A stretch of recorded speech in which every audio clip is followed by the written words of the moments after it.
All right, here we go. Good morning, good afternoon, good evening, wherever you may be, and welcome back to Honey Badger Radio. My name is Brian. I'm here with Allison, and this is Maintaining Frame number 191, Debunking the Feminist Lies, Sabotaging You.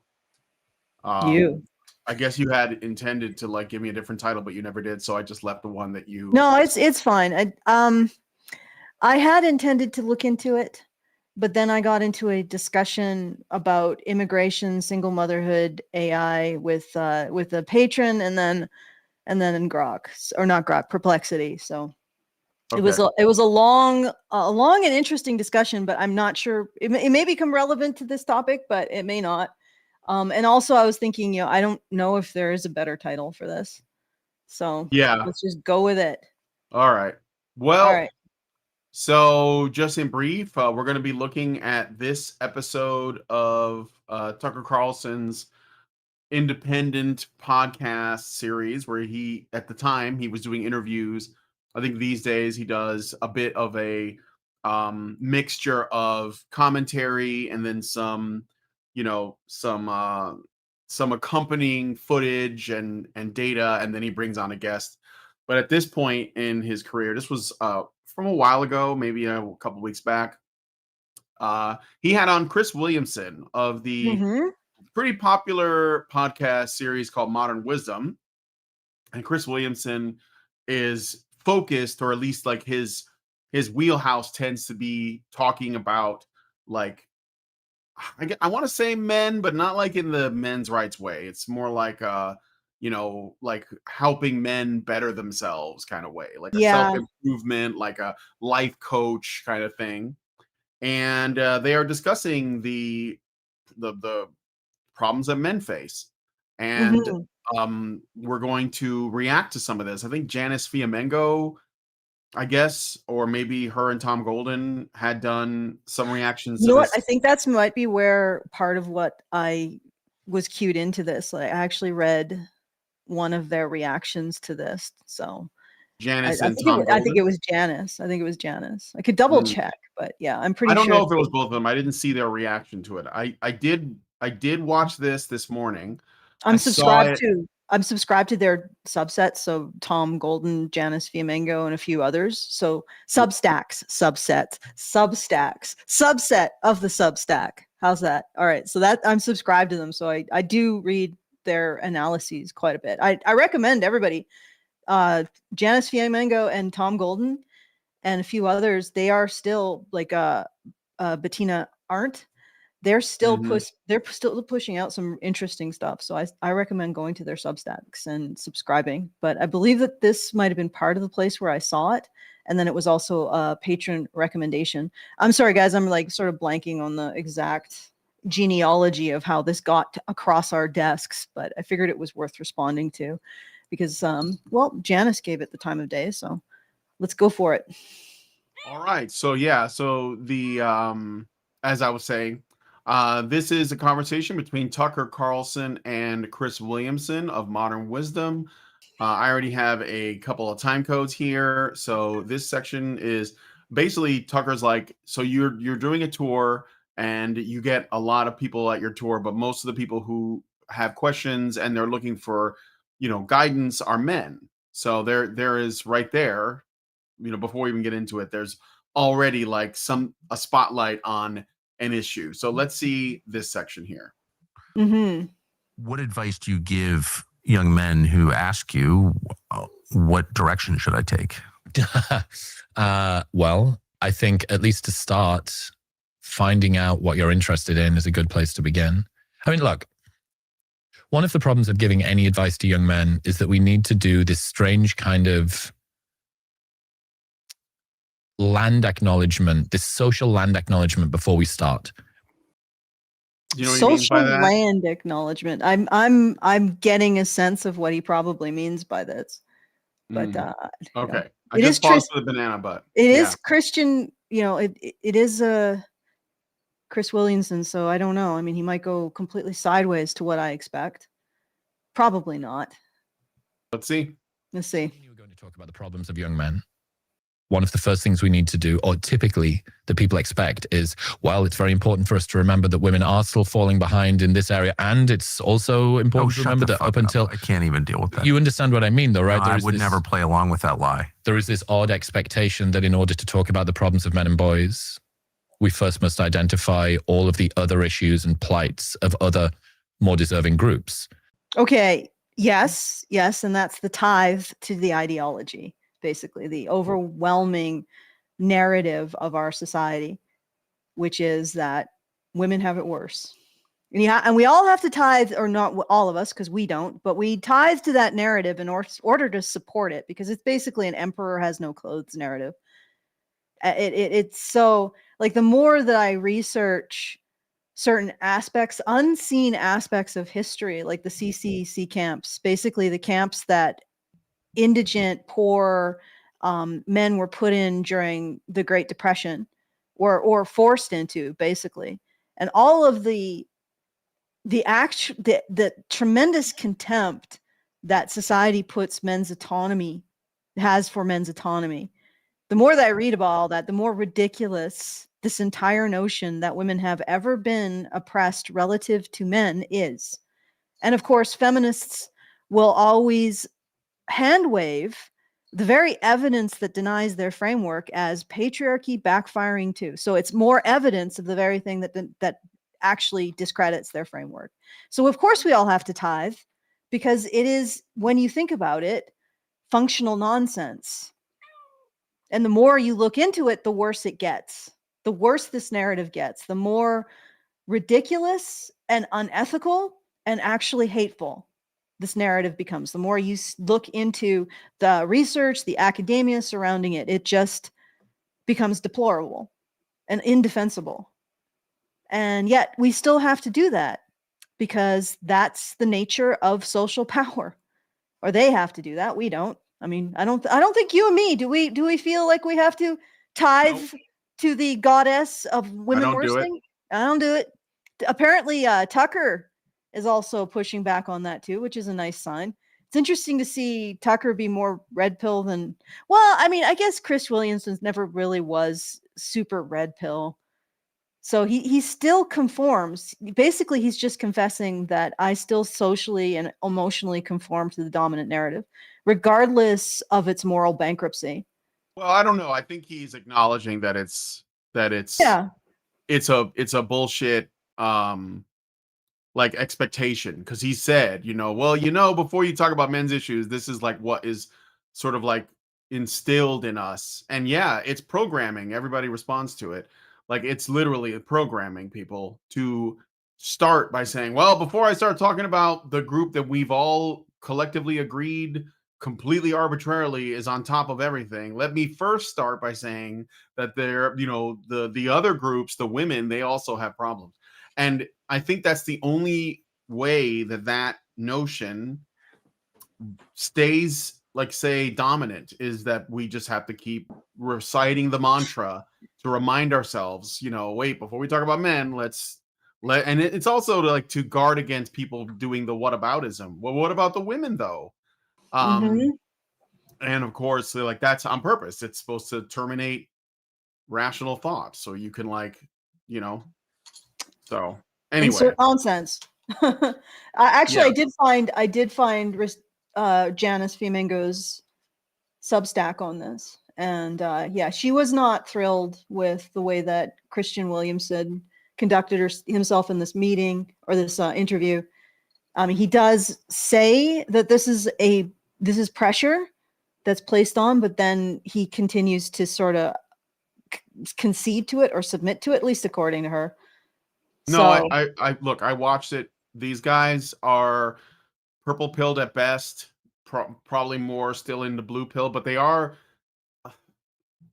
I don't know why we have to be so absolutely uncharitable. Like, these people are working this stuff out, guys. Like, can we just stop just attacking them because they're not red pilled enough? Like they're on the journey, okay? We have to encourage people to arrive at the conclusion. Like, he's saying things that are already heretical. By just saying that's a heretical statement, okay? So let's please stop being so black-pilled in the comments. Please. It's really hard to look at. We should be encouraging people. Otherwise, I'm wasting my time doing this. Like, I've been doing this for 10 years, and no one wants it to get better because they just want to be able to say that they're the only people that get it. And it's really annoying. So please, let's try to be encouraging. So yeah, these guys are purple pilled at best. It's fine. They're not going to get it 100% right, but I will give credit where credit is due. So Tucker says, I'm not playing that game, but and he I should. I think we should also recognize where there needs to be progress. Yeah, I agree. I don't disagree with that. I'm not. And I don't disagree with that.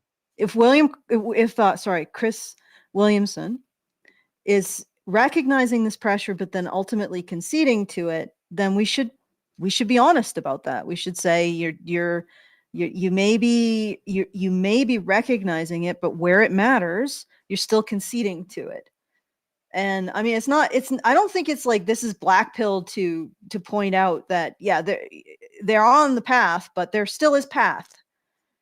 And yeah, I mean, look, know. if you look at anyone else that's talking about this stuff, or most other people, they're still completely on the women have it worse bandwagon. And if not the straight up men are criminal by nature bandwagon. These guys are not doing that. And I think that is something that I'm not saying we should celebrate, but we should take into consideration, because this is not a simple process. It is not a simple process for people. So yeah, okay. But I mean, if Williamson says something that I don't agree with, I am going to. yeah, it's fine. Go ahead. I'm not disagreement. here to tell you what, I'm not here to tone police anybody. I'm just trying to offer perspective before we get into it. So we know where people are. But there's another 2 minutes or so of this section. So we're gonna keep going. Go ahead. Okay? All right. And this is something. What world is it? I mean, I'm amazed that requirement still exists or anyone takes it seriously. It's so absurd. Mm-hmm. Well, it's a shame. I think it's basically you saying, I know I'm about to talk about a group that you think might have previously been in a privileged position, but now it's really important that we talk about some of the shortcomings that they're dealing with. I'm going to show that I'm on side, I'm an ally, and I understand how this is framed in the broader context of whatever. This is something that I've become particularly frustrated with. All right. So he's still talking about the land acknowledgement. And this is the thing. I was never a big Chris Williamson guy, because I watched Modern Wisdom, and he was, and I think he still is in a lot of ways, still pretty mildly pro-feminist, right? But I think that it's starting to take a toll. The more of this he does, the harder it gets, because that's how it goes. You start off and you're like, I'm going to be egalitarian. And then you're doing the egalitarian thing or the complementarian thing or whatever it is, like Warren Farrell. You're very gentle. And you still get lambasted and attacked. He's lumped in with the manosphere, right? He's lumped in with the Andrew Tates and the Nick Fuenteses and whoever else the orthodoxy dislikes. And I think that he just says, well, I'm just going to keep plugging away at this thing that I'm doing. And over time, I think he's starting to realize that being rational, being agreeable, being, sort of subservient, tithing the ideology, it's not yielding any grace. It's not yielding any results. And I mean, he probably hasn't suffered quite enough yet, but I think that's just the way this goes. This is the process, But anyway. This social land acknowledgement thing. The requirement to self-castrate before saying obvious things. Yeah. And we don't do it in the opposite way, right? We don't say, some of us don't do it at all. We're going to have a conversation about breast cancer. But it is important for us to remember that male suicides account for nearly as many deaths as breast cancer do, and men are falling behind in education and employment, and there have been these structure. And now that we have done this, we can finally get onto talking about breast cancer. We're excited to announce a new partner of our show, Poncho. Sorry, that was a stupid ad read, and I accidentally didn't go to it. So anyway, yeah, he's explaining how this works, but we could go to 10:0. Let me see here. 10:03, 10:02. Oh, here we go. This is the end of the ad. Enthusiasm. Has it occurred that there's a connection between these phenomena? Which ones? Well, that maybe men are in a dire state because they have been browbeaten and demoralized and attacked for their immutable qualities that they can't control, that they were born with. Mm. And this is going on. Yeah. Okay. I wonder, right? Well, I first mean, of all, what are those when Tucker's immutable talking, you have qualities? to understand that oftentimes he sounds like he's asking questions, but he's actually making statements. But go ahead. No, that's a very pointed point. But I would actually extend that and ask, who gets to decide what those immutable qualities are? Like who's deciding this? Is it feminist framework around toxic masculinity? And the other thing is that, of course, when feminists hear him say that men are being attacked for their immutable qualities, feminists will immediately pivot to saying, but we attack male socialization, except the way that their conjecture functions is the only thing that could possibly be the vector for masculine ideology, and it's 100% penetration among men, isn't even biological factors. It's simply the label man. That's it, based on a biological category. There's nothing else that can explain why what they term as masculine ideology, which is all of the evils that they ascribe to men, has a one-to-one penetration with the word, like the legal and biological label man. So when he says immutable qualities, what he's talking about, if you actually look at the feminist conjecture, is simply being a man. That's it. The biological category of XY. That's it. Yeah. That is the immutable characteristic that men can't escape. And of course, feminists ascribe all kinds of criminal and antisocial behaviors to that biological category. And then they hand wave it by saying, no, we're actually talking about an ideology. That's why they refer to masculine ideology rather than masculinity, because they want to say that this is something that men chose, that this is a belief system that men chose, so that they can condemn men without running afoul of this very serious ethical questions of creating categories, creating biological categories that are born criminal, which is what they've done with men. But the other thing is, what are these immutable characteristics? And it literally is just being identified as a man based on your genetic structure. That is the immutable characteristic that men can't escape based on feminist theory. And the fact that if you are born XY, you will have what they term masculine ideology, which is all the social ills that they ascribe to men and only men, stamped on you. And that is effectively and functionally, in every real sense, simply declaring a biological category born criminal, which we have so much like ethical condemnation of that because of how it has been used in the past for eugenics, how it's been used in the past to justify genocide and marginalization, segregation.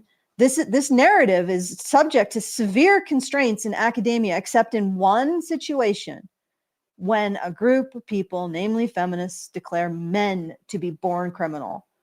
And I'm talking about the ethical, like I don't know if I have like a really good way of visualizing this, but this is a massive ethical breach. And feminists would say to him, oh, it's because of socialization. And yet they're using that as a fig leaf to hide the fact that they have constructed a bioessentialist category. They have turned a biological category into born criminal. Yes. And that's the other thing, like people operate under this, they can't correctly condemn feminism for what it is, which is a eugenicist supremacist narrative. So it is basically a supremacist narrative based on genetics, because when you declare half the human race is essentially criminal because of a biological marker that you were ascribed male at birth, if you say that half the human race is criminal, is born criminal, that is a eugenicist supremacist narrative. And yet feminists get away with it because we allow them to pretend that they're appealing to socialization, that actually it's men who are being socialized to being criminal. It's not that they're just criminal by virtue of their birth. Somehow there is a socialization force that's making every man, regardless of ethnicity, class, culture, religion, nationality, every single man on earth is being inculcated with this criminal miasma, like this criminal framework. It's being stamped on him somehow. But there is no socialization mechanism proposed. So there's no mechanism proposed. So it functions, since there's no mechanism proposed, it functions as a biological, as saying someone is criminal based on a biological category. I know this is some abstract stuff, so I'm probably losing people. Just suffice it to say that feminism is hugely unethical and has been operating in an incredibly unethical space for its entire existence. And the fact that we need to tithe to it is appalling. Yeah. It's just, it's wrong. Right now, feminism should be being investigated for massive ethical breaches, because this stuff doesn't just stay in their little academic cyst, pus-filled cyst. It leaks out into policy. It leaks out into political positioning. It leaks out into services for survivors. It leaks out into academia, where it's used to inform how to treat vulnerable boys and what to tell them when they're young and they're developing. So this is just, okay, let's keep going. All right. Like 40 years, and all it has done is destroyed men and make women crazy. Like the whole thing is just terrible. It's like the worst thing that's happened ever in the West. So like maybe there's a reason men have no direction and are addicted to porn and a million other things, because they're told constantly that their lives don't matter. Like, Yeah, well, I think So, yeah, the worst thing ever? Probably, yeah. we've seen a lot of structural changes, and what's really interesting is how this is coming to land existentially, psychologically, like karmically within men. But the structural changes are what I think kicked a lot of this going. So education and employment are the two big ones for men. In education, it seems like the current education system was always set up in a manner that women, girls were going to overperform in. They had the brakes put on them for a while with regards to encouragement. And All right, pausing there. So I think what?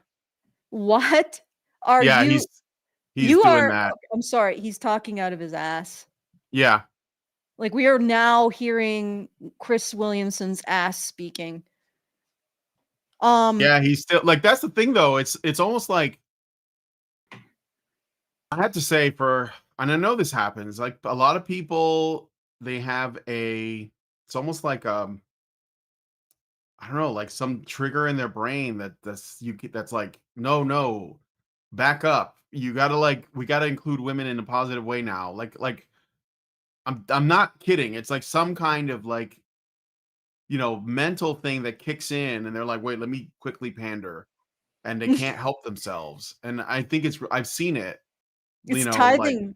It's tithing to yeah, his but identity. I'm saying it's not something that people are consciously doing. I think it's like something that just kicks in. It's like so deeply embedded in us that people have a hard time not making that exception, like that comment,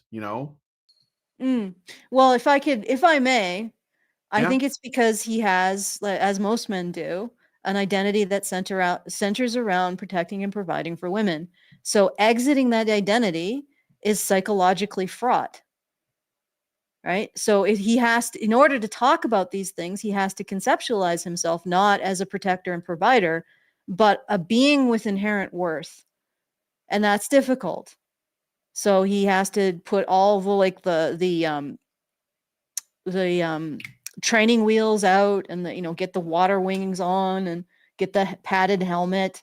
And he's like, okay, I'm braced. I'm going in the danger spot.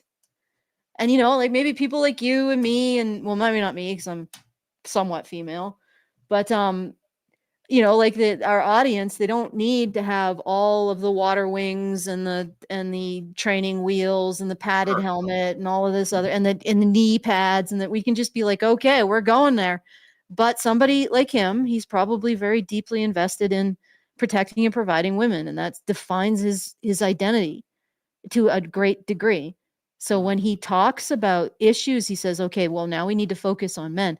But don't get me wrong. I still recognize, you know, the importance of female victimhood and being able to save women. So I think that's the impulse behind it. Yeah, sure. It's not really like a negative thing, but it is pervasive. Like it's Yeah. such an annoying thing, you know? It's just Yeah, like, I know. can It's we hard to get away from. just shut up about that? Just for a Mhm. little bit? Like just, you know, we're not gonna, if we care about men, we're not gonna suddenly be like, all right, let's just all kick those women into the trash. Even if men get really upset at women, I doubt that we're going to vastly change how men are structured, you know, to like, I know that there's some pushback on this, but I would argue that there is a lot of male instincts around protecting and providing for women and children, and that you're not going to change that by simply acknowledging the problems that men have. In fact, what's going to end up happening is men are going to be able to solve those problems, and then they're going to be better at doing the They're things gonna that men solve the problems do and use their new fixed state to better, to you better know, women serve and women and children. children. Yeah, It's absolutely ridiculous. And absolutely. part of the reason why we're stuck in this feedback loop is because feminists have convinced us that men's inherent nature towards women is predatory. So we think we have to cling to these narratives to prevent, I don't know, deadly I don't know, snidely whiplash from coming out. You know, so Oh, he's okay, yeah. like, "Oh God, I better get my anti-snidely whiplash defense in place. At least I become him." That's like, Mhm. well, that is directly because of feminists like blood libel against men. Their unsupported assertion that men exploit women for their own benefit, which, if you look throughout history, is ridiculously false. But Yep. anyway, so I mean, that's where I think that comes from. Yeah, have some sympathy. He's the Matrix has him, but he's trying to extricate himself, I suppose, a Right. No, little. they're gonna struggle with this stuff, Yeah. but and also they're looking at, well, I don't know. Yeah, they're looking at solutions or potential solutions that are not, let's say, they seem accessible, but they're not practical, and they're not, I don't know, like, they're not tried enough. So, Mm. like, anyway, let's go to the next bit here. If you're a white man, you get fewer opportunities, period. And it exists. And no one's done anything about it, by the way, despite lots of, oh, we're going to fix it. No one's even tried to dismantle it. So, Yeah. like, what is that? But I think a lot of men feel like their difficulties are dismissed out of hand. Feel? Well, yeah. I mean, again, Okay, no, sir. They are dismissed out of hand. You just went through saying that. Just went through that we have to have constant caveats and reframing and make sure that everybody knows that we're not challenging women's role as victim of society. You know, we have to do this constantly, tiptoe. I mean, I wanted to say that this discrimination in education is not new. This is something that has been happening to men since like the 19th century. Let's say the turn of the 18th to the 19th. Men have always had more difficulty with getting proper education. Well, once that education it was seen as more of a civic duty to bring it to the lower classes. Men were always struggling with this stuff, like yeah, struggling with attendance in school, struggling with literacy and all of that, because men were often used for their physical abilities. Right? So you don't need to be literate to pull a plow. You don't need to be literate to put down train tracks. You know, So there's always been this pressure on men to get a job early, whereas women stayed in education. Like, this is something that people don't recognize. In rural Canada, it used to be like the graduating classes of high school. For example, my husband's graduating class graduated in like the 90s. His graduating class was 3/4 female, and the rest of the boys had been pressured to drop out and get labor jobs, right? And they were significantly, like, in terms of their academic achievement, there was a significant gap, but nobody talks about it. Nobody talks about it. Nobody cares about it. So to say that there was some kind of pressure put on women to be less in the past, that's absolute excrement. There's nothing supporting it. So I'm sorry, like, I appreciate that Chris Williams is struggling with these things, but could he actually struggle with some actual facts, right? And recognize these situations Well, for I men. mean, again, like, probably working with whatever the information of the mainstream was. I think that if you ask a normie person on the street if, like, women were denied education or had struggles in the past, like 99.9% of them would say yes, and you'd actually have to, like, And why go is out of your he way to do the behind? work to learn the truth about that. Why is he behind a microphone talking about this stuff? Well, I Like, think that I don't think his normal content is about women though. So I think his normal content is generally aimed towards men. Tucker's asking mhm, him a question, and not in the same way like that, like MRAs do. It's not like, the kinds of issues that would put us on a path to learn about how well men do in fields like education or labor or agriculture or the military or whatever, because that's not what he does. He just brings on guests and they talk about things like health and fitness and dating and apps and, social media usage. So you're not going to get, I don't think he's going to end up in that vein, because he's not there. uh mhm, then he's just not going to know that. He's going to go with what is it that everyone else believes. The women were oppressed yeah, in history, and both of these guys would believe that, by the way. And is it yeah, I Tucker? mean, I guess shame on them, but my point is most people think that. So it's like Yeah, understanding that, like, blue pill people are not bad people, even if it's their job to talk about men and women. Like, they're mhm. just mistaken. So we're just pointing it out. That's fine. No issues there. But, like, let's, like, Yeah, but get educated. I get it. I get it. Look, one time we had a guest on, Greg Ellis. Greg Ellis was an actor, friends with Johnny Depp, and we got really lucky. But we did a response to him once, and he had the same kind of, like, blue pill talking points about men and women, and I think that he kind of justified the MeToo movement, and Mhm, I think it's all the same stuff that people will do, even as they're about to make criticisms, or at least discover that things are not what they thought. And so they start by making some criticisms. But despite that, and we kind of, like, raked him over the coals when we did a response to Greg Ellis. But despite that, he came on our show and talked to us. And I mm, remember that he didn't say, you guys hurt my feelings and I want an apology. He didn't do anything like that. But he did say something about the way we responded to him that got me thinking ever since that day, that, like, maybe we attract more bees with honey than with vinegar. And so what I'm trying to do from my own part is, I'm not trying to have a series of videos where we respond to people who are trying to do the right thing, even if they're mistaken, and we're just bringing them all on to call them cucks of some kind, like trad cucks or lib cucks or feminists, closeted feminists, or whatever. I just want to know, look, are you doing, you said this is correct, this is not correct, and just leave it at that. And I okay. because I I'm think not that, really calling him a cuck, though. no, I know you're not, but I'm saying, like, this is why I'm doing what I'm doing. That's all I'm saying. Okay. Okay. So I'm trying to be, like, fair, and I don't want to misrepresent or be uncharitable to people who are mistaken, but not necessarily going in the complete wrong direction. And I don't think they're being, like, dishonest or disingenuous or subversive. Like, I don't think everyone who's talking about this stuff is my enemy. some people are just, they're on the right track, but they're a little off here.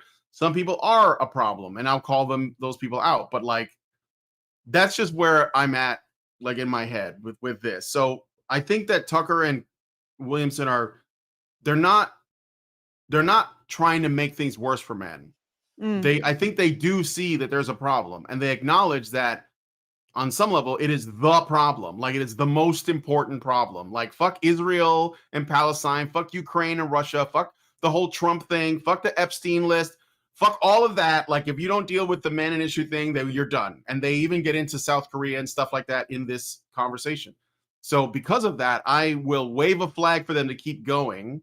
While occasionally saying, well, that this is something you probably don't know, right? So okay, fair enough. All right, so you don't know Chris Williamson, you don't know the history of education and discrimination no, he doesn't against seem men to know. in Again, education. there's And the thing is, yeah, a lot of what got so many men in education in like the 50s and 60s was the GI Bills.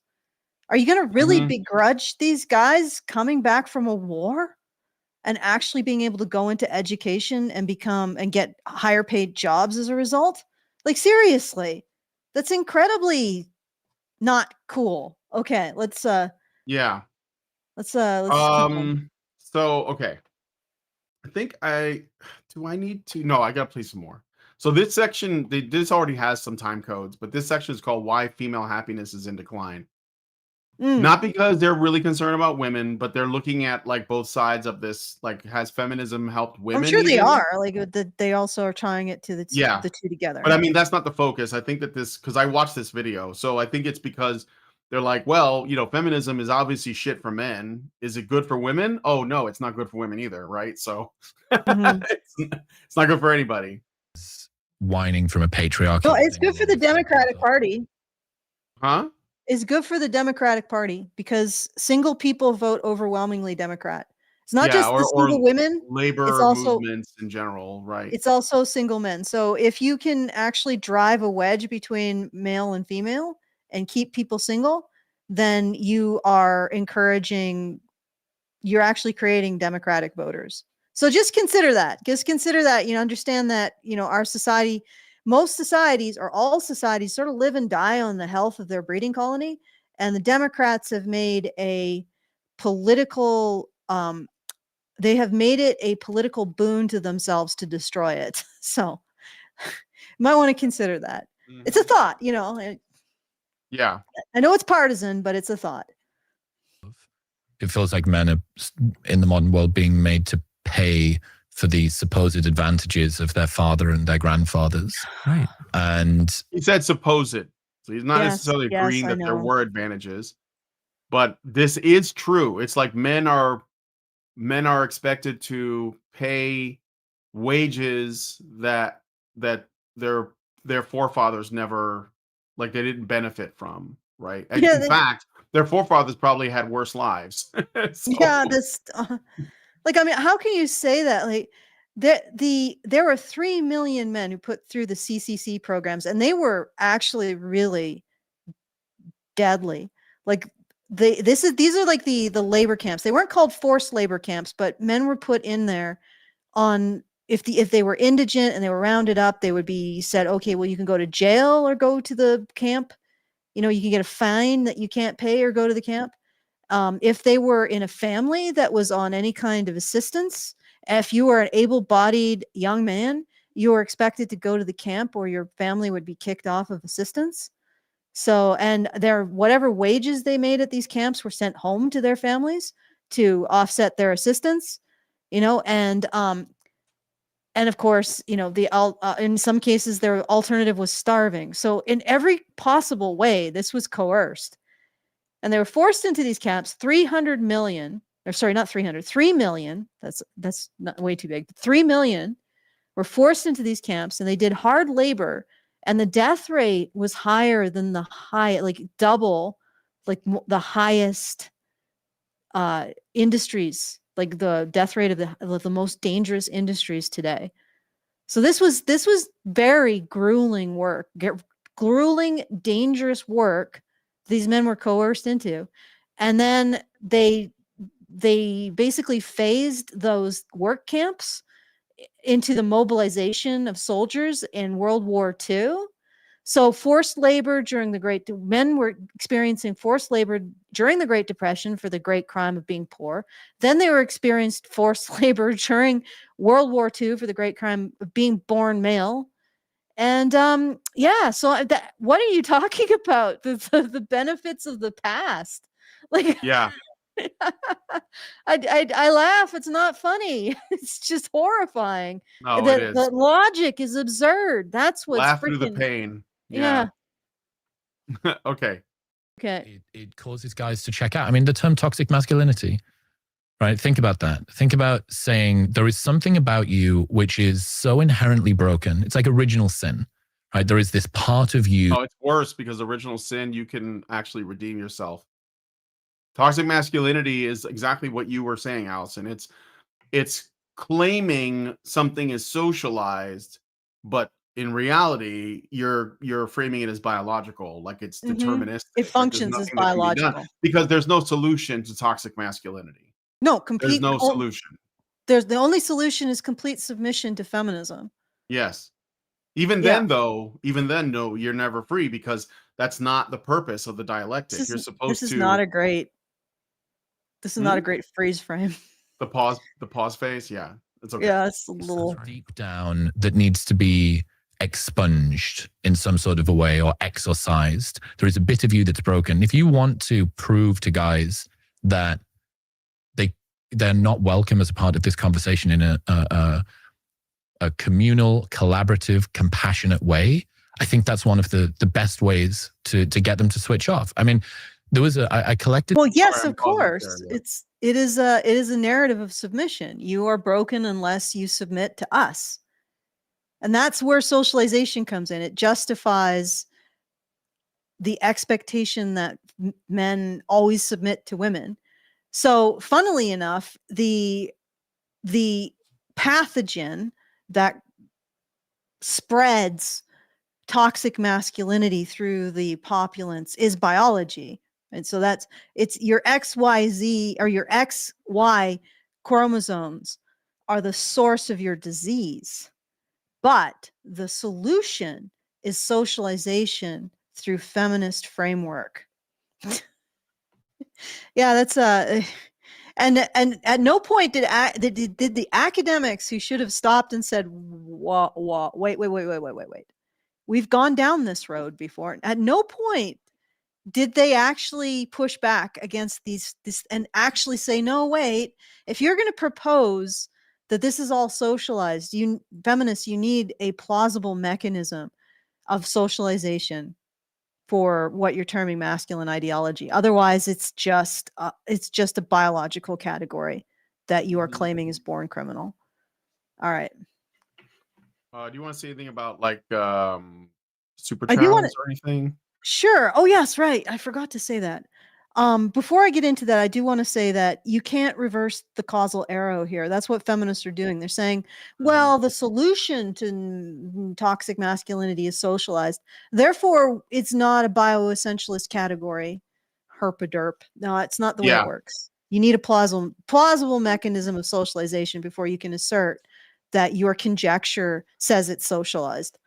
Anyway, so yeah, if you guys want to send a super chat, that'd be great. I've also did actually put together the monthly fundraiser, which you can find that at feedthebadger.com/justthetip. No, feedthebadger.com/support is where we have our monthly fundraiser. Please do help out because we still exist and still talk about these things because you guys continue to support us. So that's feedthebadger.com/support and feedthebadger.com/justthetip to send in a message and a tip. Whatever, we benefit for whatever funds you send, and you get to send your comment not through YouTube's comment bumper car attraction or its comment thresher system. One thing and then use that. Just like one, like labyrinth is fine. The the filtration system, the septic tank, like whatever. But yeah, all right. Anyway, doesn't end up in YouTube septic tank. Okay. Yeah. All right, let's go. Most of YouTube is a septic tank. All right, so here comes the rage bait. Let's get into this. This is probably going to ruffle some feathers. Strap in for this one. So, Okay. Tall girl hypothesis was one of my favorites. This is one of my others. And this is the male sedation hypothesis. So, throughout history, there is an idea called young male syndrome. If you have a high number of young, unpartnered men, they tend to be antisocial. They push over cars and set granny on fire and cause revolutions and uprisings and stuff like that. If there has ever been a society throughout history that has lots of unpartnered young men, they tend to cause problems. When men get into a relationship, Yes. their testosterone drops. Exactly. When- All right, this is not the rage bait. He's just setting it up. He's saying in the past, when you had like a society where there were a lot of men who did not have spouses or families, they would tend towards antisocial behavior, is what he's saying. Okay. Okay. they have kids, their testosterone drops again. So in this regard, women very much do domesticate men. Yes, they make exactly. them more pro-social. They reduce their risk-taking behavior. This is Exactly. good. If you've got a baby at home, you need to not think, oh, I'll just jump off that cliff for fun. Like, no, there's a kid at home. Chill out. Exactly. So historically, there has been a tendency for these kinds of societies with high numbers of unpartnered young men to cause problems. Given that we have got high rates of sexlessness, displacement among young men in the Can modern we world. respond to this? Yeah, go ahead. I don't think that's accurate. In fact, there is data that indicates that higher numbers of men are more associated with social stability. And not just that, there's this, it's not the, okay. Compare the amount of destruction caused by young men getting into wars that societies have decided are important versus any other category of destruction. Right? This is like the most radical, like if you really think of the most destructive narratives, they're the ones that society pushes on young men to go out and go kill other young men to solve its political problems and its diplomatic problems. So I think that this is, and also this is like, I really think you need to think about this narrative. I mean, really hard, because criminal behavior in young men is a minority. It's not common, right? And a lot of criminals are criminals that Well, not he's just calling when it a they're young. hypothesis, technically. So yeah, I don't think he's saying Hypothesis. it's his theory. It's his theory. He could be wrong. He's obviously wrong, I think, but Well, I go mean, ahead. like it's not a consistent thing. They haven't found it consistently.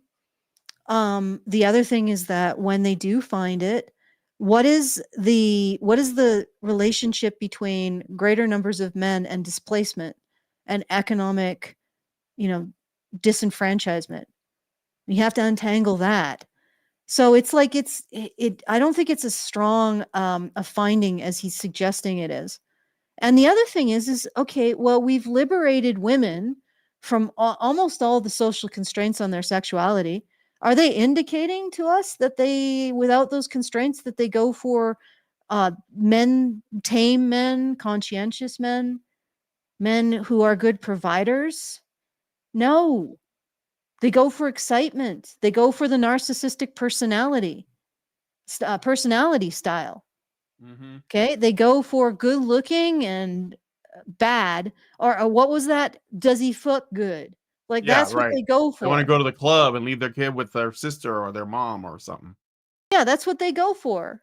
So there should be some thought put into the idea that conscientious young men like might be drawn to Christianity or might have been encouraged to develop more in Christianity, who have a belief system around chastity, themselves exert a moralizing and taming force on young women, right? Because if you are in a culture where men see their sexuality in service of God and community and not outside of it, then the women have to conform to that too. You know, and if they want to have fun times, they got to get wedded. All right? Yeah. And we are seeing what happens when we completely liberate women sexually from any consequence. Had they created a utopia? No. Have they created tamed men? They're reversing that. So maybe there's something to it, to actually, because this is the thing, like, where are all of these licentious men being rewarded and encouraged? Certainly not in Christian communities, and certainly not as you go past in the history and the communities that were very much about pursuing sexual control and ethics, right? So, I mean, can we consider that also had a civilizing effect on women, considering what we're seeing now? Like, oh man, this angel in the house traditionalism, I swear. It's Yeah. we gotta reconsider Well, I don't it. think Chris Williamson is at all like trad. But I mean, it again. These guys are blue pill normies, so mostly purple pill Okay. at best. But I don't know. All right. So there should be there's some more to this. Is it that we haven't seen the concurrent kinetic outcomes of this? And So he's saying he's assuming this has happened historically, and he's asking, so why hasn't it happened now?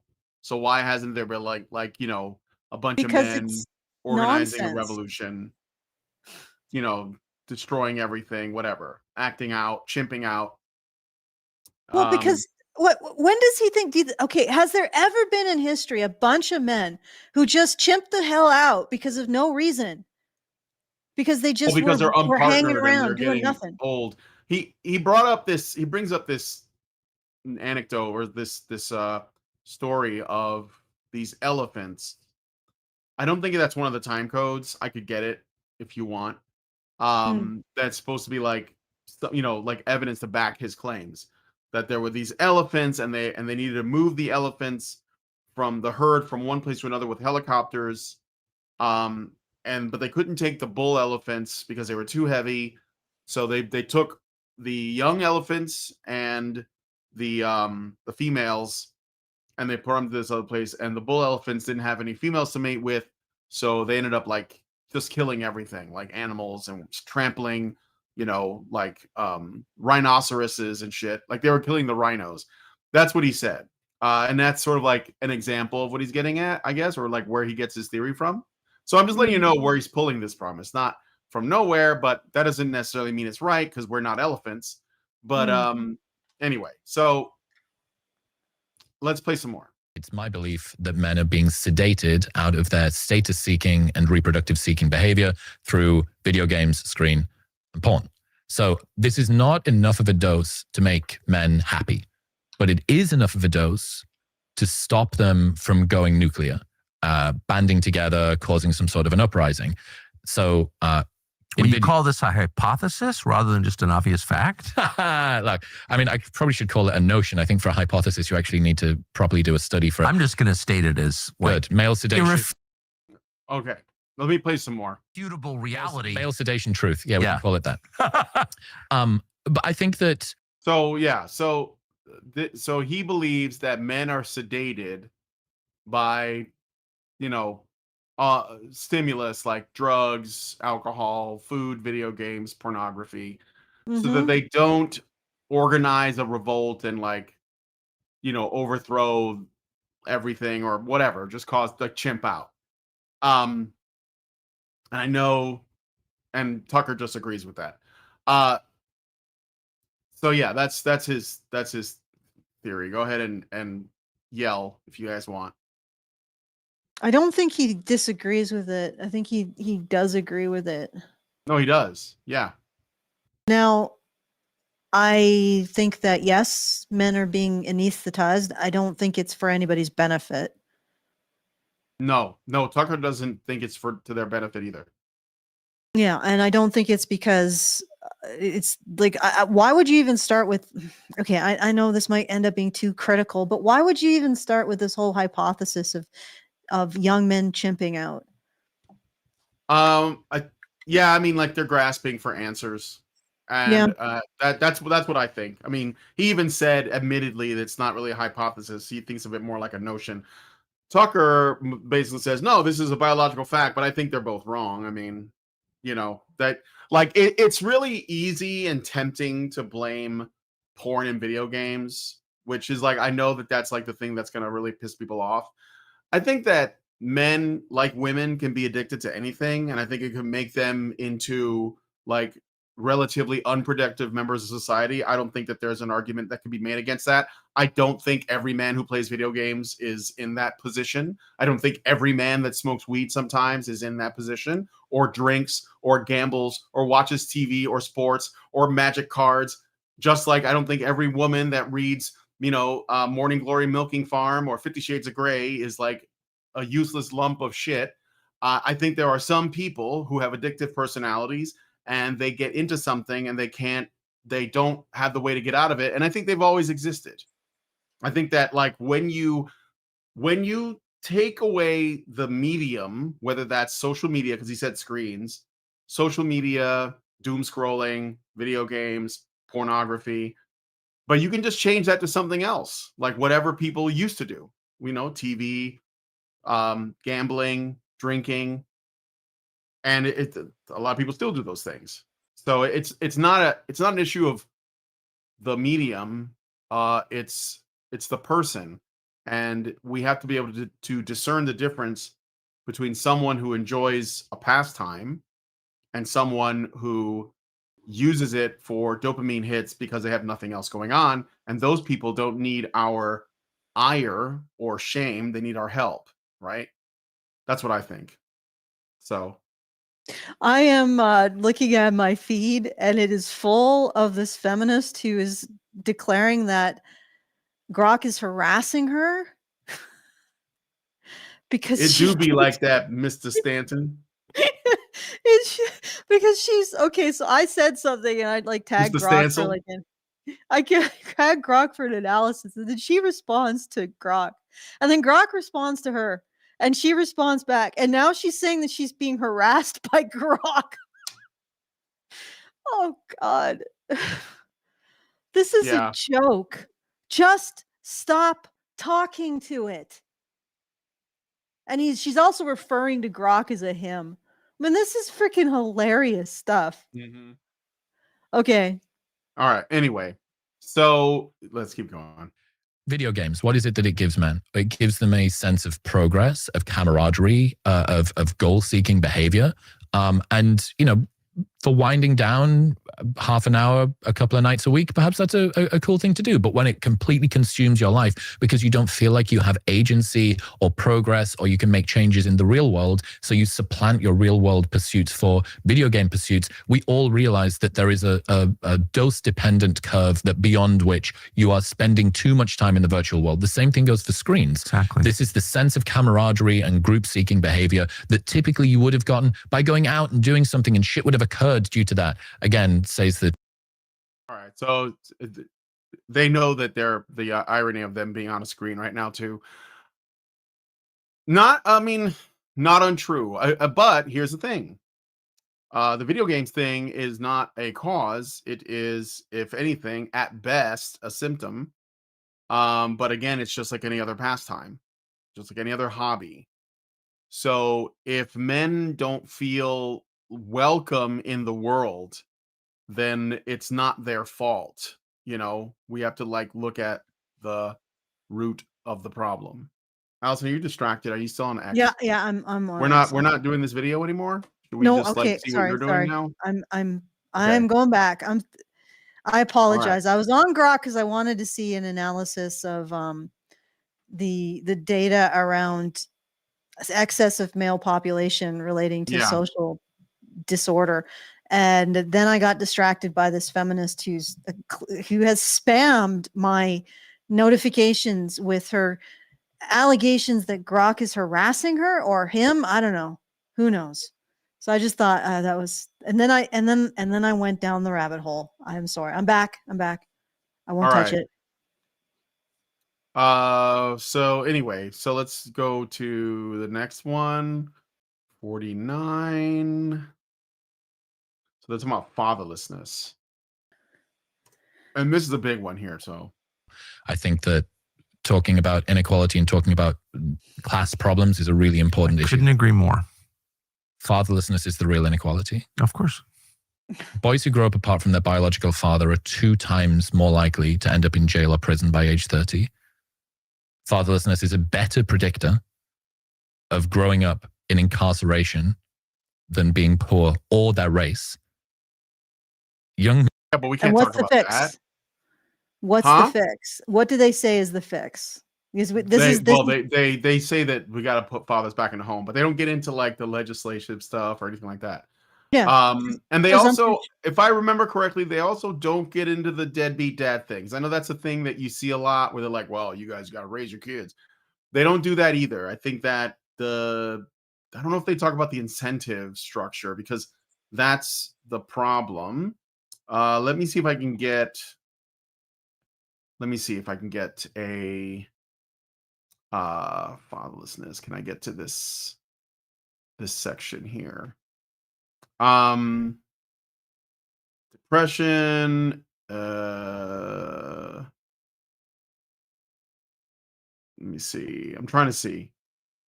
There's more about the father thing. It goes on for like 2 minutes. No, another minute. So we can listen to some more of it, okay? Yeah. But yeah, this is all obvious stuff. This is like my big thing I'm hung up on is putting dad back in his proper place, and that's going to require us to push the state for. Well, actually, they've already made a big change when what was it, the default shared custody. That made a massive dent already. And the other thing I found out, that's the thing I shared with you, Allison. Are you listening or are you? Yeah, I'm listening. I'm listening. All right. Where it showed that divorce is a social contagion, Mm-hmm. and that when a woman gets divorced, other women who are her friends that are married are more likely to get divorced too, because Mm-hmm. they want to feel like it's a social contagion divorcing your man. That's crazy, but it's true. So the opposite is also true.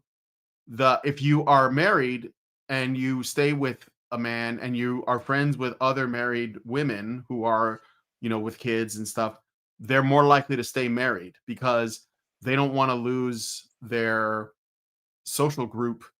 Like they don't want to lose that connection. And it reminds me of an episode of Mad Men, or like one of the first season.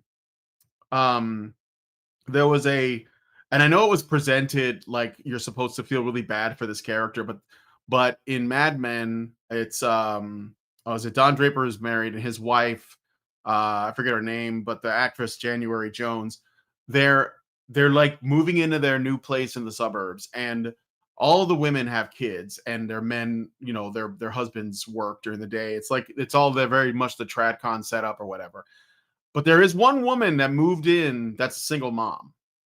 Or yeah, she's a single mom. And all the other women are like shunning her and treating her differently and stuff. And we're supposed to feel really bad for the single mom. And she's like, not happy about it. I don't know, I don't remember what the conditions of the divorce were, but it doesn't really matter. And but it's interesting because this is like literally like the opposite of what we are now like living with, where most like single moms are very common. And there is something to the social contagion theory, I think, that women they'll mold their lifestyle around the women that are around them. So and Mm-hmm. it's got nothing to do with the men, right? Yeah. So divorce is potentially a social contagion. Mm. Um But anyway. you can Mhm. actually stop all of this without shunning or anything by simply Yep. instituting Just shared do parenting. 50-50 custody, and then Just it'll take on a life 50-50 of its custody. own. Yeah. Yeah. And maybe if the single mom has taken pains to keep her ex and her children's lives, she doesn't need to be shunned. Who Yeah. knows? Okay. Okay, so I got some comments on the special chat. Okay. You really Uh, want to go there. All right. I mean, just briefly. So, something on the main chat. Somebody said this a couple times, so I'm guessing they want the attention. Let me see if I can find it. Somebody asked about game. Trying to see where it is. Maybe I missed it. Let me see. Sorry. I don't see it Uh-oh. anymore. Yeah, What? no, it had something to do with teaching men. What do you think of teaching men to get women through game? I don't have a problem with it. I I think don't that we care, but I just say that like that's not really our focus it's not because our my wheelhouse. thing is that I don't want men to get destroyed in divorce court or get falsely Exactly. accused of something. That's our So shtick.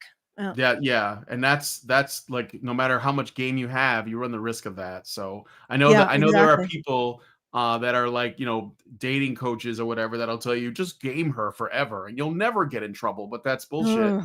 God, that sounds exhausting. All right, Yeah, guys, get those super not chows gonna in. save Feed the you. Badger. Uh, Feedthebadgers.com/just the tip. Come One on, Bridge get 'em in. 11 says, "Are you a fan of the Critical Drinker?" Yeah, he's all right. Um, Eh, he's I'm all okay. I think he's okay. Like Yeah, he's okay. yeah. I think he's still like trying to like stay out of the, you know, out of this conversation, but Yeah. he's trying to do this while Eventually it is reviewing coming for movies. you It's like guys though. there's no way. Like All right. we are in the process of absolutely destroying our economic system. And the only way to rebuild it, as far as I know, is to revisit the issue of the relationship between men and women, because every economic system has that as its foundation. Yeah, for Like sure. I know that people hesitate to realize this, but that's the first economic transaction is that between men and women. That's Hmm. the first. That's the very basis of all of it. That's the basis of the trust that underlies our economic systems. And we are about to face one hell of a crisis. Like I don't know how we're gonna. I know that usually we muddle through, but this one is quite the thing. Like I've said before, the fact that AI companies are 30% now, and if they were ever to justify the amount that their shares are worth, most of the human race would have to be unemployed. So, in order to actually not have a serious market correction, we'd have to destroy our consumer-based economy entirely. It's like it's this Morton's fork is it's coming, and it is something. Like who knows? Who knows what will happen? But I would imagine that the solution will probably come from where we're mining it right now, which is Yeah. men's issues, the relationship between men and women. Okay, All right. let's go for So it. back to the video. Men are more likely to end up in jail or prison than they are to complete college if they grow up in any non-intact home. Boys in fatherless homes are twice as likely to grow up with depression. Girls in fatherless homes are 10 times as likely to grow up with depression. So a big question there is this generation really depressed, or did they just grow up without dad? Mm. But the big They grew up without dad. Stop you there. They grew up without dad because they live in the most abundant, the safest, the most technologically advanced, the most like um protected society in all of history, but there are no fathers. Mm. So there's no cause for depression other than they don't have the dad there that provides like all of the various social, cultural, and even like biological and chemical things. That's why girls are all on SSRIs and boys are, you know, in the shape that they're in. So, and this is the thing too that just real quick, um, this is the thing that actually does annoy me a lot about people in this conversation is they still are getting this like, well, men have to do something, but the problem is, I mean, I don't disagree because women aren't going to. So that's the reality. Women are not going to do much. Maybe just stop shitting on men is a good start, but I'm not putting all of my eggs in that basket of like women changing things in some drastic way because I don't think they have any incentive to, and they're just gonna like they'd rather just ride out everything till to make themselves happy and not actually try to do something for the greater, let's say the greater good of society. But we have to understand that those men are like they're 2 or 3 generations out of a father. So they're completely crippled. Like we have crippled them. So now we have to help them, not shame them, not berate them, not Mhm. blame them, but help them to get up there on their feet and like encourage them and build them up. That's what we have to do. And it's not to feed an ego. It's because they're crippled. We have crippled men, Zoomer men and millennial men in particular. And alpha men are probably like, I mean, they're too young now, but soon they're going to be adults. So Yeah. Yeah. All right. Let's how many more time codes do we have? for that's all of them. I do have some on feminism where they discuss feminism a bit. I don't know if that's something of interest to Sure. you. Let's go take a look at that. Let's see what they have to say Okay. about feminism. So we got one, let's see. Criticism of modern feminism teaching women that true liberation means having sex like their brother and working like their father. Or there's a conversation about female freedom. There is something kind of interesting. They talk about MeToo. I don't know if you want to see that. Where do they get sex like their brother? Like in the past, their brother would be, Christian too. Well, I don't know right? about the past. I mean, I think they mean like how they perceive men today. Oh, But yeah, but yeah. why do they think that even if men can handle casual sex more, look at the outcome here, right? Like the outcome is not beneficial on a functional level. And I don't understand why there's this ever-present belief that there's so much like encouragement for young men to like. It certainly doesn't exist in more conservative communities as far as I can tell. Like the sluttiness is not supposed to be like, both men and women are not supposed to do it. But regardless, let's hear what they have to say. I'm going to go to 5945. I think that if you are a woman who is a mum and has daughters, or is looking for a partner, or has a partner and wants the partner to be increasingly good for you, you should be as passionate, if not more, about this problem than we are. Oh, of course. The very fact that men are being sedated out of being more useful is creating precisely the dearth of eligible male partners that you are probably conscious of. It's driving women insane. I mean, I've never seen more crazy women in my life. I think of men as crazy and women as kind of stable and steady, and women in my life are.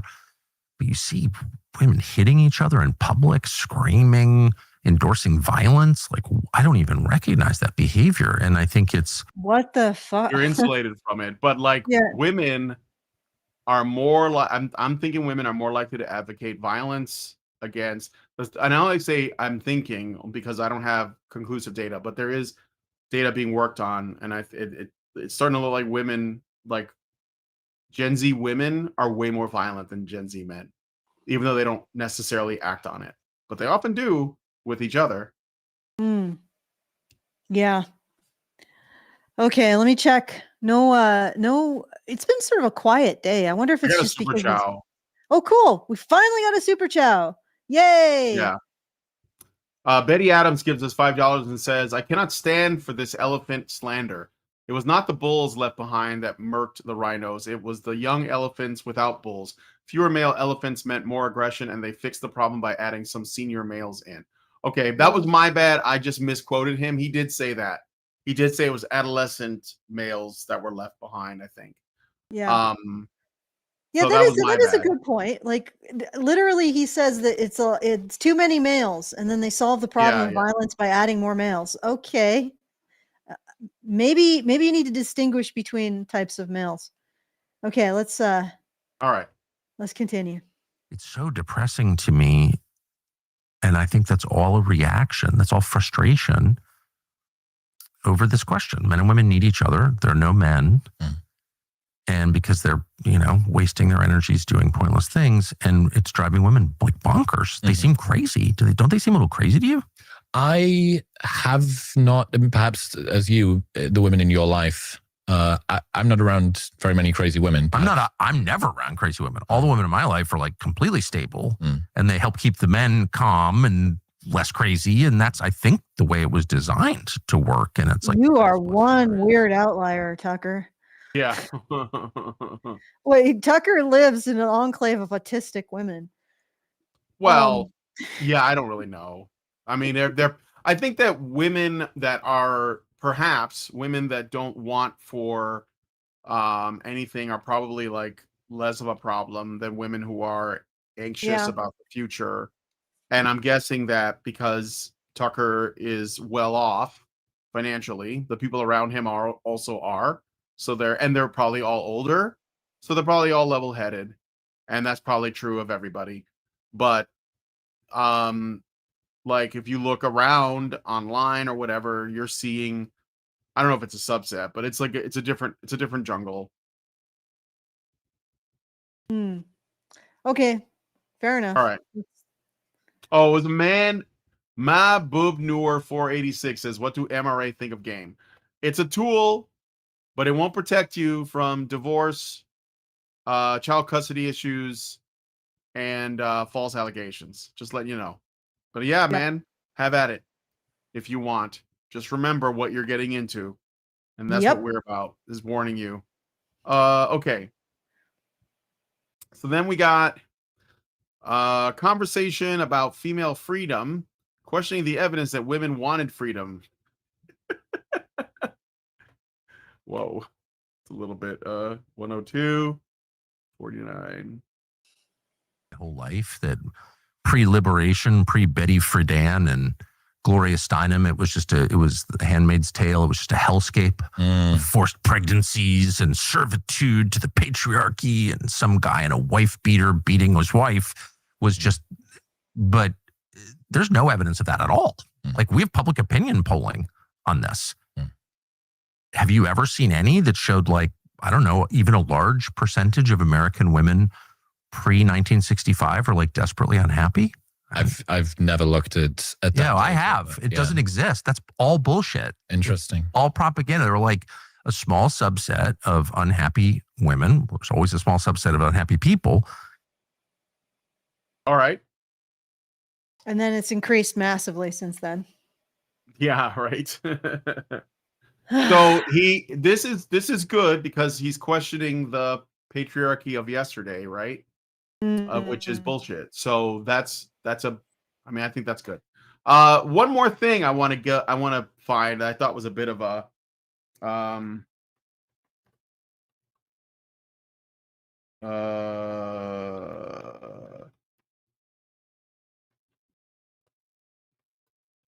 Ooh, we need some finding stuff music. no, I already got it. Okay. Okay. Page 45. This is interesting. All right.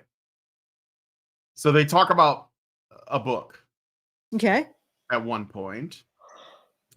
And let me see. 137.15. I think this is like red pilling stuff right here. So Okay. for Let's not for see us, the red pilling stuff. but for these people, yeah. You are aware of that because every man is aware of that. What the fuck is that? Like, that's not healthy at all. What is he talking about? To me, I'm just guessing. I have no personal experience with it, but that seems to me to be. Oh, yeah. No, it's a little bit further back. Yeah. Completely. The goal of MeToo was to sanitize the toxic elements of male behavior. And instead, it ended up sterilizing most of them. And what did it do to women? I mean, no woman wants to be treated in a way that's vulgar or cruel or dehumanizing. Of course, those are just, that's just dehuman. No one wants that. But is there any evidence that women didn't want men to be aggressive? I noticed there's been an enormous rise. I hear about it all the time in women asking to be choked during sex. I always talk to people about their sex lives. I'm interested in the topic. I think it reveals a lot about. Gian Gomeshi would like to know your location.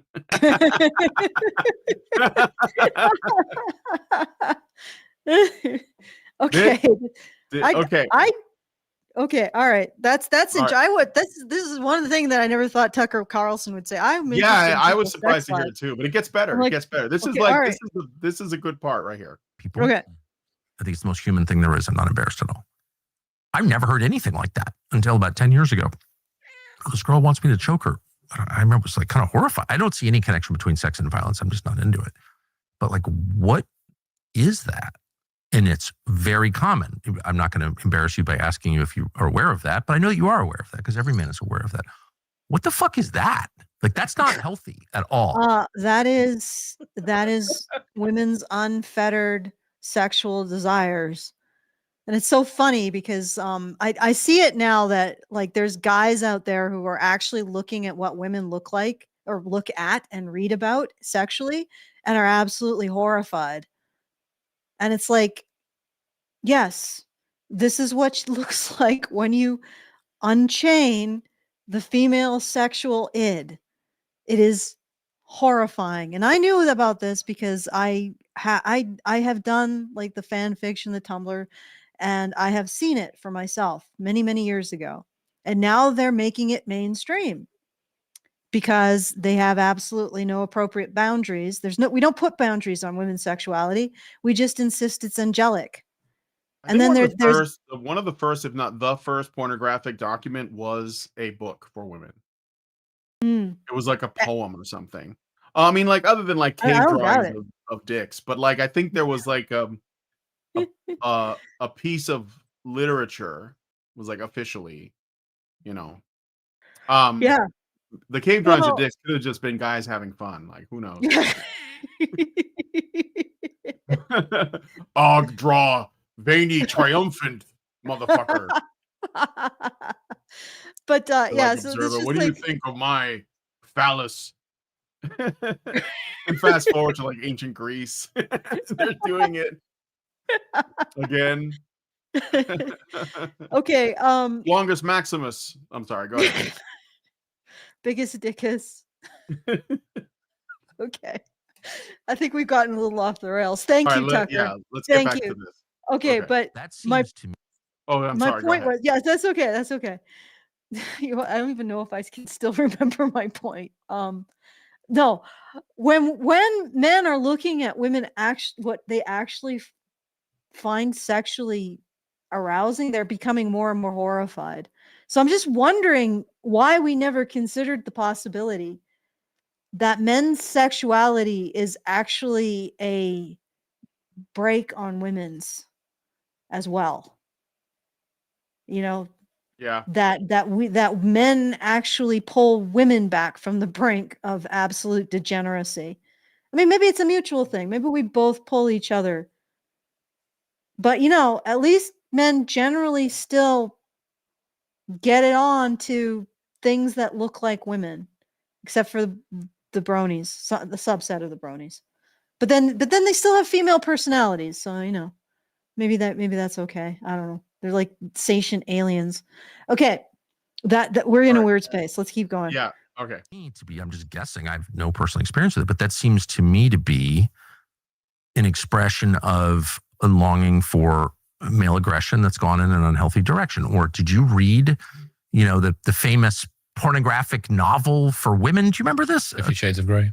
Did you read it? No. Well, I read it because I'm interested in women. Okay. I read it. That's a great disclaimer so that you can justify reading 50 Shades of Grey. Dude, it was the least erotic thing I've ever read in my life. I read it on a flight to LA. I was embarrassed to read it, but I was like, I'm interested in women. I want to know how they think. Not even a twitch? Literally, I took a celibacy pledge by the time we landed at LAX. I found it so repulsive and weird. Okay. And it just shows that men and women are so different. The things that turn them on are different. Exactly. It was all about control and humiliation. Dude, so 100%. Yes. Yes. Have you read 50 Shades of Grey? I read parts of it. I hear it's just badly written too, with like lots of errors. It is badly written, in my opinion. In fact, we had to. When I read it with the patrons or part of it, and we had to. It was so boring that we changed Christian Grey to Christian Greybeard, a pirate of the seven seas, and and pirate of the seven seas, perhaps. No, I'm just kidding. No. Well, he had to be straight. I've come for the booty. Yeah, exactly. Anastasia Steele. You best be believing in ghost stories, Miss Steele. You're in one. Yeah, that was so we just did it so it would be more entertaining and less dreary. But yeah, that whole book was just like there is obviously a serious compulsion in women to submit. And they don't want to admit it, and they want to think that this is something that's inflicted on them by men. But I think that instead of it actually being inflicted on them by men, I think it's more that men and women and older women who actually have some sense massage that into, no, don't submit to, handsome sociopathic Anatole. Submit to conscientious, moral, dignified, other, like a male character that's like somebody better than that. Aragorn. Sorry? Aragorn. Aragorn. Yeah, Like the submit best to, guy I can think of. Yeah. yeah, at the moment. So they just move Instead of the with some, Sasquatch. and then the whole thing with Christianity is you're submitting to a man who is moral, ethical, puts your interests first, Yeah. Community leader, that kind of thing. Chaste.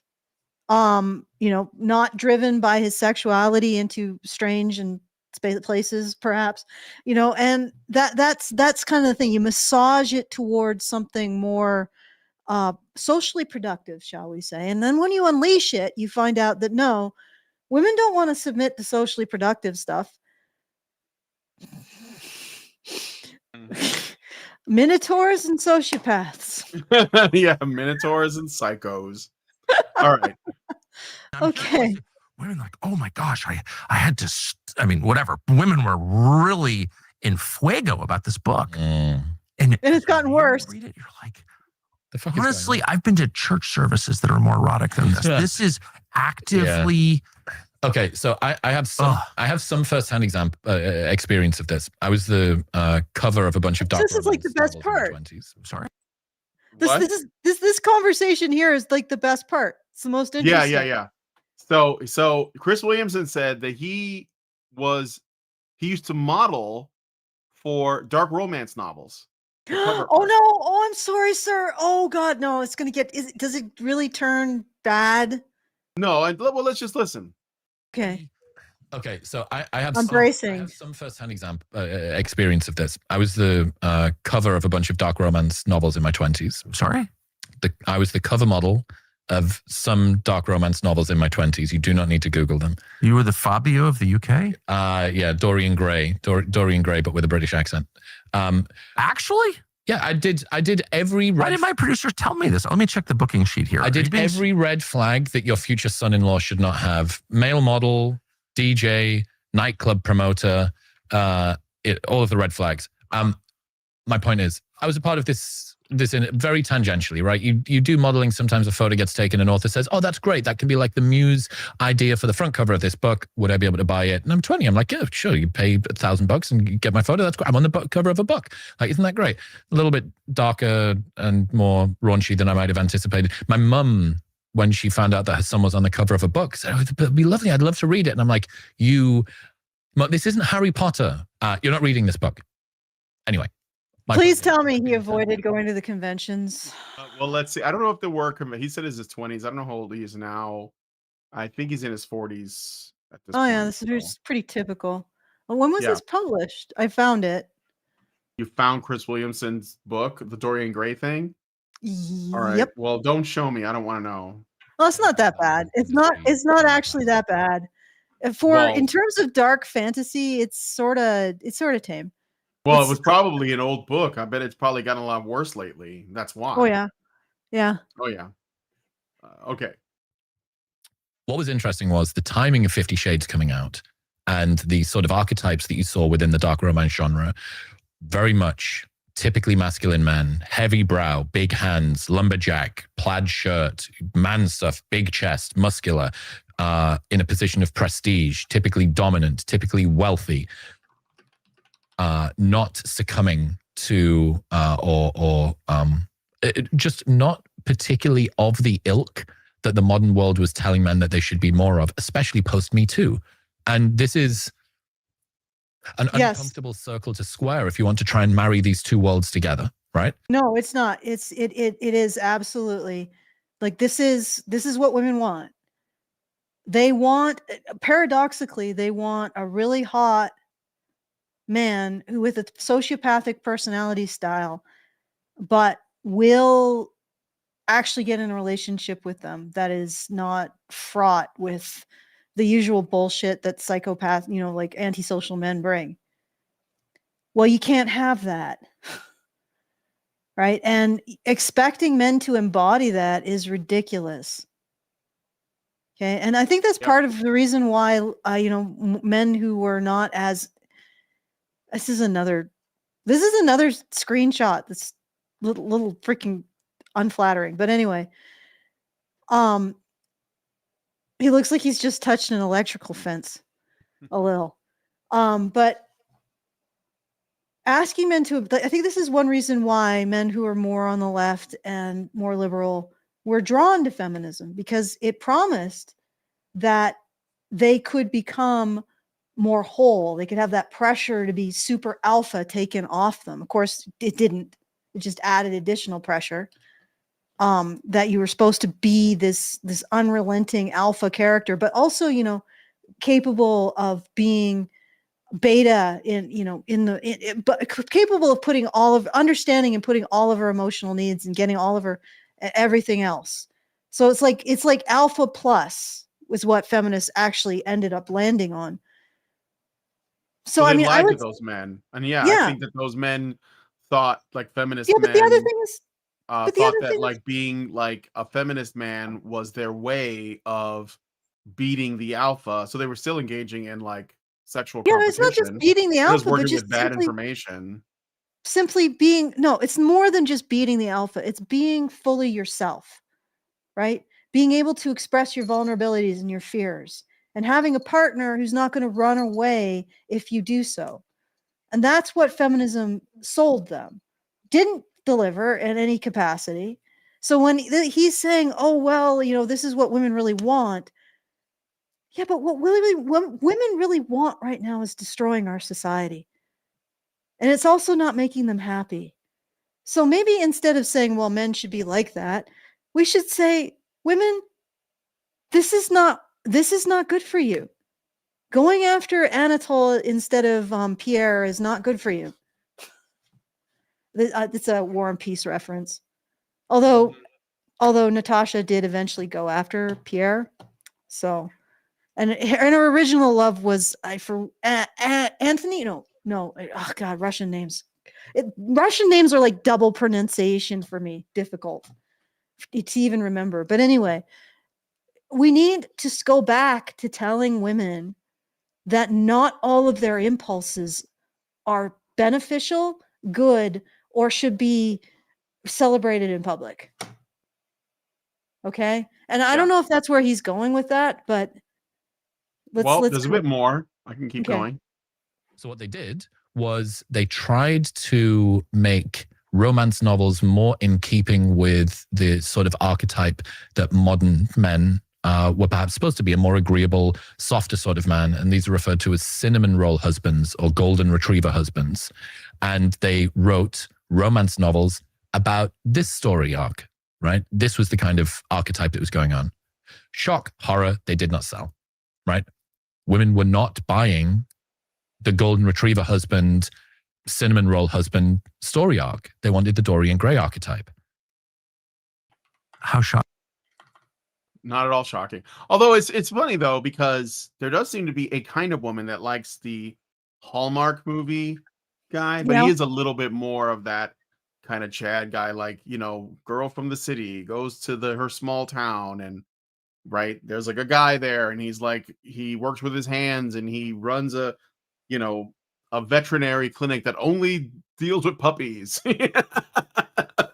He's down home and simple, but she likes him, right? But yeah, you there know it what is. I'm talking about? Yeah, I absolutely know what you're talking about, but that's very much associated, I think, with more religious That's women. kind of like, I don't know, women like paradoxes. They're drawn because they want to work in like the big city. Usually these girls in these stories are like, high flying female lawyer, or paralegal or entrepreneur or something, left her small town to find herself in Manhattan, got a big job, very powerful, lots of powerful friends, makes a lot of money, but then she has to go home for the holidays to middle America somewhere, small town farm, bumps into a guy, and he's like the simplest man, but something endearing, something about him, so What is special check spazzing? Yes, immoral Christians don't exist. What the hell? Where did that come from? There's I don't no know. That nuance to person be is found just here. being a bit weird. Y'all Like realize that people aren't there's wolves. no nuance to be found here. What are you talking about? Like, you're not even listening.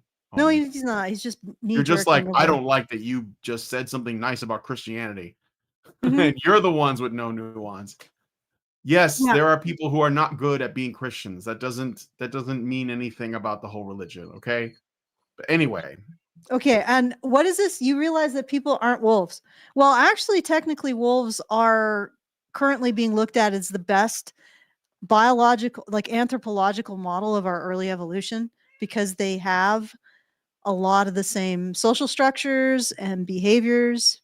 So they're actually closer in that sense. It's like a parallel evolution. They're not closer genetically, but they're closer than our nearest relatives, which are the chimps or the bonobos, and they're much more close to what we are. And I'm sure what you're thinking about is the alpha beta thing. Probably he knee jerked because we talked about alphas, but it's like, yes, that's a concept in romance novels. We're not talking about alphas as like the ideal man. In fact, I think I explicitly said that isn't ideal. That actually a society is more functional when it teaches women to go after men who are normal, conscientious, hardworking, good providers like their kids. Okay? And when they teach women not to go completely bonkers when said men have any kind of issue or problem or, emotion. What's up with you? You're scritching. You're scritching constantly. I think she's having some kind of allergy attack. All right, let's keep going. all right, a little bit more. Is that? What the heck does nuance mean to Did these you people? read any of the books? No. You should go back and read your own books. And I bet you would find them not only non-erotic, but like anti-erotic. Like, these are your fantasies, really? What are the... I think every man thinks that female sexual fantasies are like pillow fights in the sorority house. Why Those would are you male think that? sexual fantasies. those are male. No, he says, I think guys think that about girls, but that's what guys want, girls pillow fighting in a sorority house, because it's soft and feminine, I guess. I don't know. Okay, I got a Rumble rant from NovaFan21. Thank you, NovaFan. Gives $1 and says, judging from the way Tucker Carlson describes the woman he brings up, I'd imagine listening to the women in his life share how they prevented girls from becoming feminists might be more enlightening. Well, yeah, that would be, but I don't think Chris Williamson wouldn't ask that question because they're not ready to. The one thing that's for sure, at least for Chris Williamson, is he's not ready to say, you know what, feminism was a mistake. I think Tucker would say that, but I don't think Williamson would. Benny Adams gives us $5 super chat. Thank you, Betty. He says, the alpha male paradox is much, much older than you think. In 1485, Sir Mallory wrote, quote, thou wert the meekest man, end quote, says Sir Ector to the dead Lancelot. Is it Lancelot? It's spelled a bit different. Then says, quote, thou wert the meekest man that ever ate in hall among ladies, and thou wert the sternest knight to thy mortal foe that ever put spear in the rest, end quote. C.S. Lewis addressed it extensively in his work on chivalry. All right, thank you for that, Betty Adams. Meek doesn't necessarily mean weak, though. It's more like the hobbits in the Shire, Yeah. That's when the saying the meek shall inherit the earth is referring to the stout, enduring, like the Shire folk. It's like that. So it's not weakness. That's not weakness. But anyway, okay. Female sexual fantasies tend to be much more about power than men's sexual fantasies, I have noticed. And presumably an imbalance of power. Yeah, where they're on the, on the weaker side. And they're, some of them are not, I mean, no one ever wants to be honest about anything. Basically, lying just kind of dominates every public conversation. And I'm not attacking anybody. I've just noticed this because I'm interested. And no, they're all. And I don't think women want to be dehumanized or ignored or treated like children. I don't think that. Really? But, and yet that's what's in their fantasy? Well, I mean, isn't it also the case, and again, I don't read these things, but isn't it also the case that in these, like 50 Shades of Grey, Christian, the sex is violent and everything, but there is like supposedly it's like Twilight, like he can destroy her, but he doesn't. So there's like this weird, like she is weaker but has power over him in some way. Is that not a thing? Like, do you guys know what I'm saying? Yeah, I mean, I don't know. Like, yeah, I don't know. That sell sex novels that sell to women are not sexually arousing to men at all, I have found. And again, they're all about being dominated. Like, that's what it is. One caveat to put in there is I'm really bothered by it. I just want to be totally clear. I don't like that. I don't like all the weird power dynamic stuff, but whatever, they like it. And so yeah. He's talking in generalities, guys. He should have said not all. Otherwise, we have to stop listening. Okay. I don't think. Let me see. You know what? This is good. I mean, I think it's just a really quiet day. Covered it. Yeah, this is pretty low key, except for the end where we started hitting on women's porn habits. Let's be honest. Well, they do talk about how there was something interesting too, and I could just summarize it, I guess.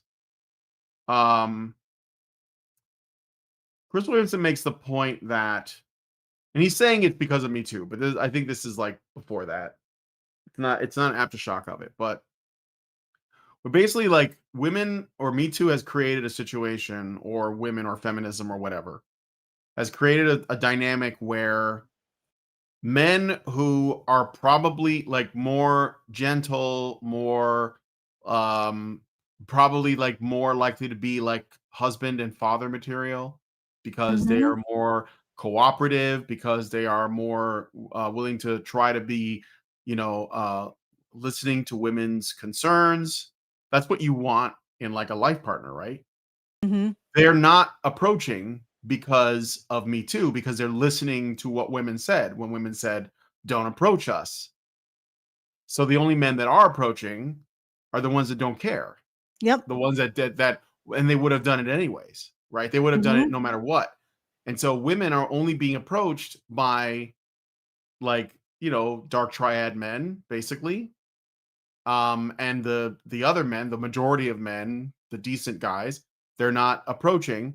And we've talked about that on the show, but Tucker and Chris are realizing that this is the dynamic that created. So they're like, this is the problem, because, like, decent guys are not going to do that. So there is a time code for that. I don't know if you want me to find it, but yeah, it's like an hour and 46 minutes. Or we can. No, I think I think we're good. I think. Yeah. I think this is all stuff we've covered before. So yeah, this has been very low key. I think, like, people have been like, I guess they wanted the fire and we brought the tea. I mean, I don't know. Like, what? I don't know that I could really yell at them for this. I mean, like, this isn't like a crazy feminist saying kill all men. This is just like a couple of blue pill guys, and they're like, something's wrong. And that's it. Like, that's what the video is. Yeah, basically. No, you're right. You're right. Okay. So I don't think I have anything more to say. Do you want to look at anything more? You know what? I'm gonna make an executive decision. I'm good. Okay. I think everybody's in the Holly. I think everybody's in like the Thanksgiving mindset. I'm not sure. Is this weekend Thanksgiving for you guys? No. Not yet. Okay. Thanksgiving is the last week of November, which is 2 weeks from today. Well, 2 weeks from yesterday. Fair enough. Yeah. So I don't know why it's so quiet, but it is. It's really, really quiet. It's been a quiet day. All right. So I'm going to say, if you would like to support the show, you can do so at feedthebadger.com/support. Very important to do so we can continue to bring you this analysis. Yeah, the analysis was a little bit relaxed today more than anything, but I think we are pretty much the only ones who talk about this in the way that we do. So feedthebadger.com/support and feedthebadger.com/justthetip if you have anything that you want to comment on, you want to send us an idea, or just want to give us a tip because you enjoyed the content. So once again, feedthebadger.com/justthetip. And I'm going to hand it back to you, Brian, for, if you have any final thoughts, feel free. No, I mean, I think that's good. Like, honestly, I watched it and it wasn't as bad as I thought it was gonna be. Because I've always had like some criticisms of Chris Williamson, and I still think that he's not ready to like confront the actual like problem. He won't go to the women question, but that's okay. I think that it's inevitable, and that's what I'm saying. Like, this is one of those things that you're not going to get away from. At some point you're going to have to confront it, and just be ready for that because it is inevitable. So anyway, but yeah, I thought it was okay. And I have I I would say I have like did we go into it when Nick Fuentes was on there, and he had a pretty good rant we could look at another time, where I think he's more grounded in what's going on, because Chris Williamson is like older, in good shape, if he's straight, because I'm not really sure he is. And not that that's a problem, but if he's straight, he's probably got a woman. And Tucker is a old Gen Xer, married with kids. So like, these guys are not in the world, like they're not experiencing what's happening. Yeah. And people like Nick are. So I think that that's why, like, I mean, he's a virgin by choice, but like, I think that the younger guys are the ones that are really seeing how things are playing out, and I think that they're probably going to be more tuned in.